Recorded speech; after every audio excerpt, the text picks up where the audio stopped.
آج ہم کہاں کھڑے ہیں؟ ہم اس لائق بھی نہیں ہیں کہ ہمارا مقابلہ پھول سے کیا جائے۔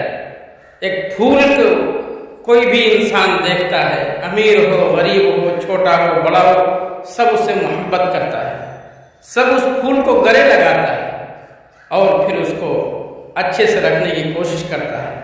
لیکن ہم ایک انسان ہیں جو کہ ہماری کوئی عزت نہیں، نہ گھر میں عزت ہے، نہ باہر عزت ہے، نہ تو آفس میں عزت ہے۔ آخر کیوں؟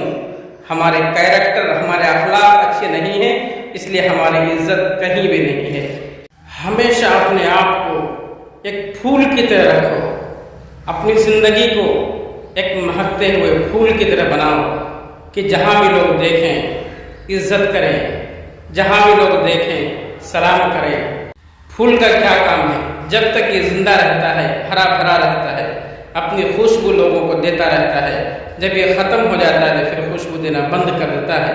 اسی طریقے سے ہماری زندگی ہے، خوشبو کی طریقے سے، ایک پھول کی طریقے سے ہے۔ جب تک ہم دنیا کے اندر رہیں، ایک دوسروں کو فائدہ پہنچاتے رہیں۔